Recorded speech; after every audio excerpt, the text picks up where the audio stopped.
Xin chào tất cả các bạn, chào mừng các bạn đã đến với kênh YouTube của mình Crochet by Trang My. Và trong cái video ngày hôm nay thì mình sẽ dẫn các bạn cách móc một chiếc áo lựng crop top.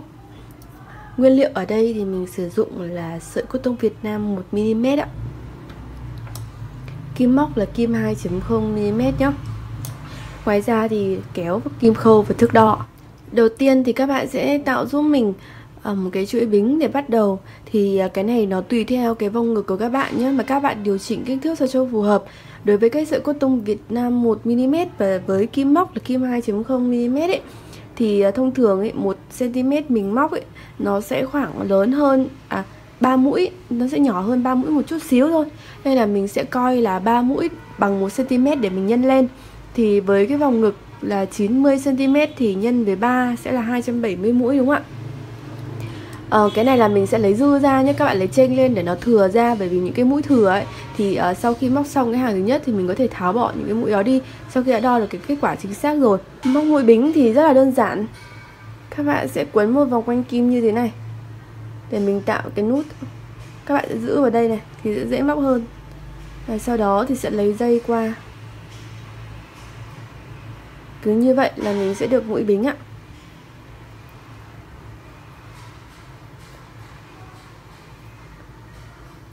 Các bạn cứ tiếp tục móc như vậy cho đến khi mình được 270 mũi bính thì mình sẽ dừng lại.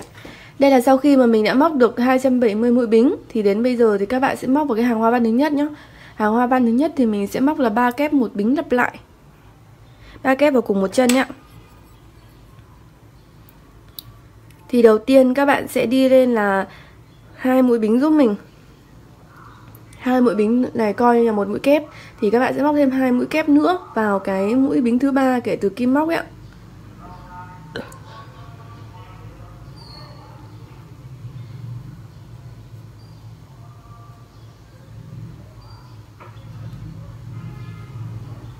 Đây ạ, 3 mũi kép ạ. Sau đó là một bính ạ. Các bạn cách 3 mũi bính giúp mình, 1 2 3, móc vào mũi thứ tư, 3 mũi kép tiếp ạ.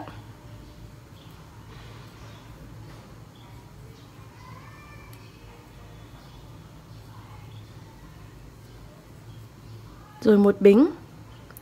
Tương tự như thế các bạn cách 1 2 3 mũi bính, móc vào mũi thứ tư, 3 mũi kép.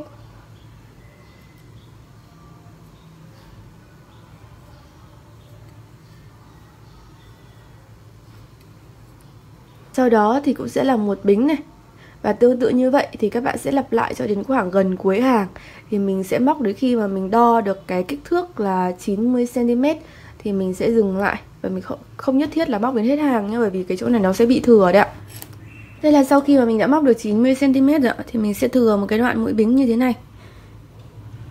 Khá là dài thì các bạn có thể cắt bớt đi rồi tháo bỏ. Lát nữa mình sẽ tháo sau. Đến đây mà các bạn lưu ý một chút là khi đo thì mình làm phẳng nó ra nhé. Kéo phẳng thôi chứ không phải kéo căng đâu ạ. Chỉ cần kéo phẳng nó ra và đo thì nó sẽ được cái số đo chính xác hơn. Còn các bạn đo khi trùng như khi để trùng ấy thì số đo nó sẽ chênh lên một chút nhá. Thì mặc nó sẽ phần đó nó rộng thôi thì nó sẽ dáng nó sẽ xòe hơn. Cũng không ảnh hưởng gì nhiều, chỉ miễn làm sao mà các bạn đừng kéo căng để nó bị bé quá thì đến lúc mà mình mặc đấy thì nó sẽ bị căng áo hoặc là không mặc vừa. Thì sau khi xong thì mình sẽ nối hai đầu này lại để mình móc thành vòng tròn. Các bạn chú ý để không bị xoắn dây nhá. Mình sẽ nối vào vị trí mũi kép đầu tiên này. Một mũi trượt để kết thúc hàng này ạ. Sang hàng thứ hai thì tại những cái khoảng trống một bính như thế này thì các bạn sẽ móc 3 kép, rồi cách giữa chúng cũng sẽ là một bính ạ. Thì ở cái vị trí đầu tiên này thì các bạn sẽ đi lên 2 mũi bính. 2 mũi bính này sẽ coi như là một mũi kép của cái cụm giữa này. Thì còn 2 mũi nữa thì mình sẽ móc khi đến hết hàng. Thì sau đó sẽ là một mũi bính theo hoa văn, tức là 3 bính ở bắt đầu đấy ạ. Rồi các bạn sẽ móc 3 kép vào khoảng trống một bính này ạ. 1 này, 2 này, 3. Sau đó là một bính. Sang khoảng trống bên cạnh mình cũng móc như vậy, 3 kép.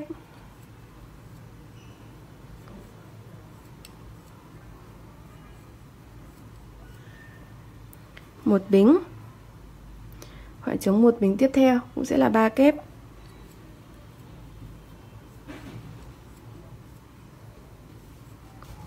Rồi một bính.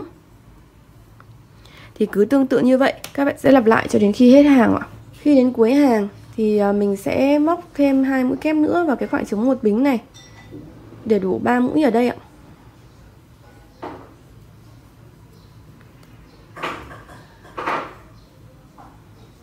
Hai ạ. Sau đó thì các bạn có thể nối luôn vào mũi trượt vào cái khoảng trống này ạ. Là xong hàng 2. Tiếp đến là sang hàng thứ 3. Sang hàng thứ 3 thì các bạn sẽ lại giống hàng 1 là mình sẽ đi lên 2 mũi bính này. Mình coi là một kép, sau đó thì các bạn móc 2 kép nữa vào cái khoảng trống một bính này để được 3 mũi ạ. Và sau đó là một bính.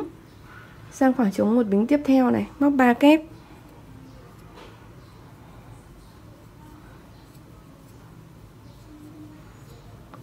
Rồi một bính. Cứ như vậy, khoảng trống một bính tiếp theo cũng là 3 kép.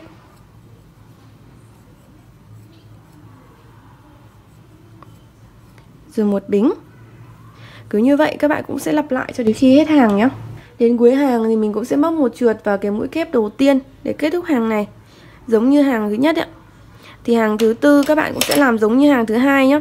Hoa văn thì về cơ bản là giống nhau. Các bạn chỉ để ý giúp mình là cái điểm bắt đầu của mỗi hàng thôi.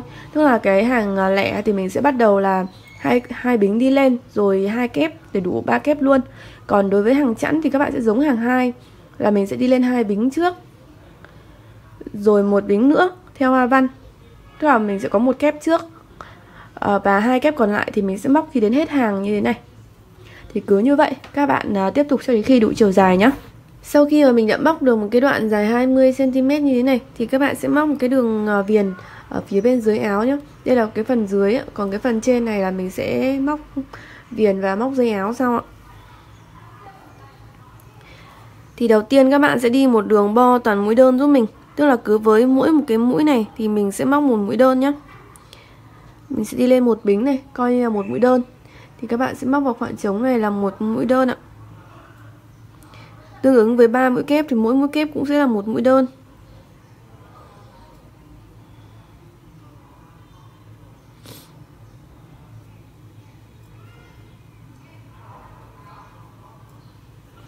Đến khoảng trống một bính thì là một đơn. Một kép cũng là một đơn. Cứ mỗi một mũi đơn tương ứng với mỗi mũi ở trên hàng này ạ. Thì cứ tương tự như vậy các bạn sẽ móc hết cái hàng này nhá. Đến hết hàng thì các bạn cũng sẽ móc một trượt vào cái mũi đơn đầu tiên nhá, để kết thúc ạ. Ở lên hàng thứ hai thì các bạn sẽ móc cái đường răng cưa giúp mình là một bính đi lên này. Các bạn cách mũi thứ nhất móc vào mũi này, một đơn, 2 bính và một đơn, 2 bính này, một đơn này, và cùng một chân như thế này. Sau đó cách một mũi móc vào mũi thứ hai cũng như thế, một đơn, 2 bính, một đơn. Cứ tương tự như vậy nhá, cách một mũi đơn này sang mũi đơn tiếp theo móc cụm một đơn, 2 bính và một đơn. Các bạn cứ lặp lại như vậy cho đến khi hết hàng. Đến hết hàng thì mình cũng sẽ móc một trượt vào cái mũi đơn đầu tiên để kết thúc cái hàng này và chốt và cắt chỉ ạ. Đây là sau khi mình móc xong cái đường viền nhá. Thì bây giờ các bạn sẽ lên đến phần trên này. Cái phần mũi bính thừa của mình ấy nó khá là nhiều, do vậy là mình sẽ cắt bớt đi để mình tháo cho nó nhanh ạ. Các bạn để lại khoảng chừng này là được, đủ để mình giấu chỉ. Mình gãy mũi này ra là được nhá. Các bạn lưu ý là ở đây ý, mình cách 3 mũi. Cách 3 mũi thì móc một cụm 3 kép. Thì các bạn chỗ bên này nhá, thì các bạn sẽ nối trực tiếp sang cái vị trí mà mình móc 3 mũi kép này. Thì các bạn sẽ giữ lại 3 mũi bính nhá. Các bạn sẽ gỡ và giữ lại còn 3 mũi bính á.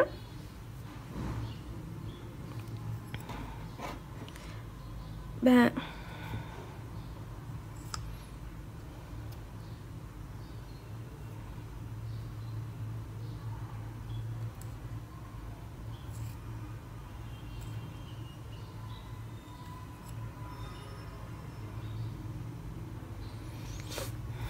Và sau đó thì các bạn sẽ nối sang bên này.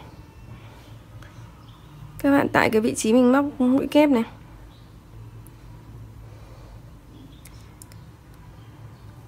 Các bạn lấy mũi bính nhá. Thắt nút lên như thế này thôi. Sau đó thì mình sẽ móc cái đường viền thì nó sẽ chắc cái chỗ nối này hơn ạ. Sau đó thì mình sẽ móc cái đường viền nhá. Thì các bạn sẽ tạo một cái mũi bính để mình thêm vào đây ạ. Thì các bạn tại cái chỗ nối này mình lấy cái mũi bính vào đó nhá. Rồi sau đó các bạn đi lên một bính, coi là một mũi đơn. Các bạn móc 4 mũi đơn vào mỗi cái khoảng trống 3 bính này ạ. 1 này, 2, 3, 4 ạ. 4 mũi đơn rồi thì mình sẽ bỏ qua cái vị trí mà mình móc 3 kép vào nhá, cái mũi này nhá. Các bạn bỏ qua cái vị trí mũi này, móc 3 kép ấy, mình chỉ móc vào khoảng trống 3 bính này là 4 mũi đơn. Đồng thời thì các bạn có thể giữ cái chỉ thừa bên trong để mình giấu luôn ạ. 3 này, 4 này. Sau đó sang luôn khoảng trống 3 bính tiếp, móc 4 đơn. 2, 3, 4. Cứ như vậy nhá, các bạn móc hết một vòng quanh nhá. Đến cuối hàng thì các bạn sẽ nối một trượt vào cái mũi đơn đầu tiên để kết thúc hàng ạ. Sau đó thì sang hàng tiếp theo các bạn đi lên 2 mũi bính và móc một kép vào mỗi mũi đơn nhá. Cứ tương ứng với một mũi đơn mình sẽ móc một mũi kép.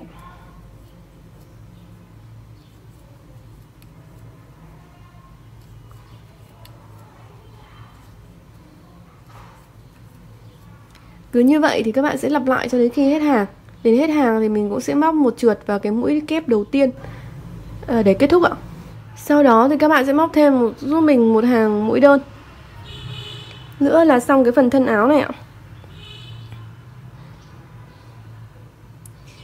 Mình đi lên một bính này. Sau đó thì cứ móc một đơn tương ứng với mỗi mũi kép này nhá. Cứ một đơn vào với một kép. Và làm như vậy cho đến khi hết hàng. Đến khi hết hàng, đến cuối hàng thì mình sẽ nối một trượt vào cái mũi đơn đầu tiên này. Và sau đó thì kết thúc chỉ ạ. Tiếp theo thì các bạn sẽ xác định 4 cái điểm như thế này là 4 điểm để mình móc dây áo lên ạ. Thì các bạn chia tương đối ra thành 4 phần bằng nhau nhé. Ở đây các phần đều bằng nhau ạ. Như này. Các bạn lưu ý là cái đường cái đường bắt đầu mũi của mình ấy thì mình sẽ cho nó ra nằm ở giữa này nhá. Nằm ở phần giữa này để cho nó ra phần phía bên sườn nhá, bên nách áo ấy ạ. Sau đó thì các bạn sẽ bắt đầu móc dây áo giúp mình nhá. Móc dây áo thì mình sẽ bắt đầu tạo một mũi bính.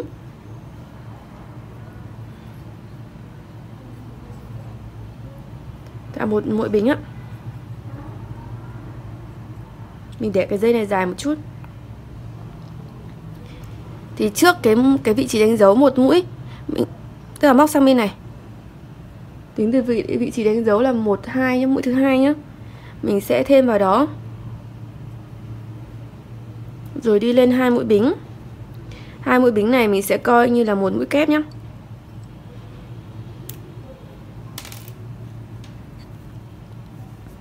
Thì tại cái vị trí đánh dấu thì các bạn sẽ móc giúp mình là 3 mũi kép ạ.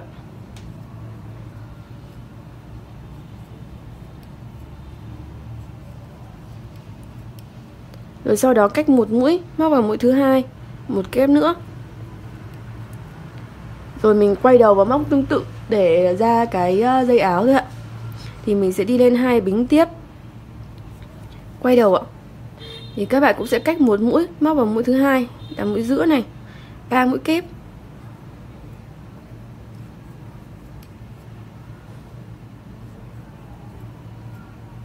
Rồi sau đó móc vào cái mũi bên rìa này là một mũi kép, thì mình sẽ móc vào cái mũi bính thứ hai này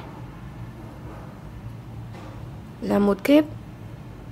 Thì cứ tương tự nhá, các bạn hàng thứ 3, hàng thứ 4 và cứ như vậy thì các bạn sẽ lặp lại giúp mình là 2 bính đi lên, quay đầu, cách 1, móc vào mũi tiếp theo 3 kép,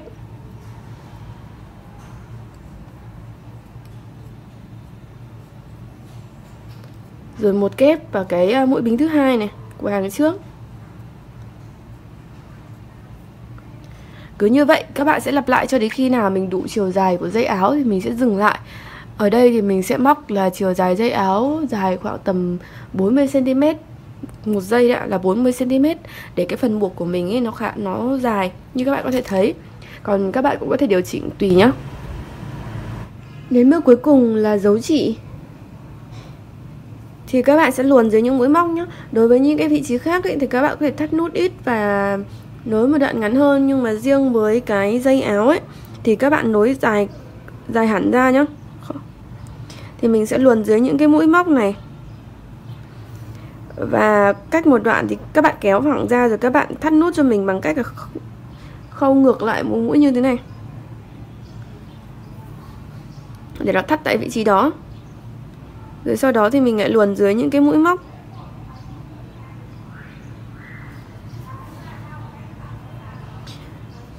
Và các bạn có thể làm tương tự như vậy, thêm một số những cái điểm thắt nút khác và và giấu chỉ càng dài càng tốt. Bởi vì cái dây áo này mình buộc ra buộc vào ấy, nếu các bạn giấu ngắn ấy, nó dễ bị tuột hơn. Trên áo thì các bạn giấu không cần phải giấu dài bằng, nhưng mà cũng nên giấu dài một chút để nó chắc chắn nhá. Nói chung là khi giấu chỉ thì mình giấu càng kỹ, giấu càng nhiều thì nó sẽ càng chắc chắn và khó bị bung ra hơn. Như vậy là mình đã hoàn thiện xong cái chiếc áo 2 dây như thế này rồi ạ.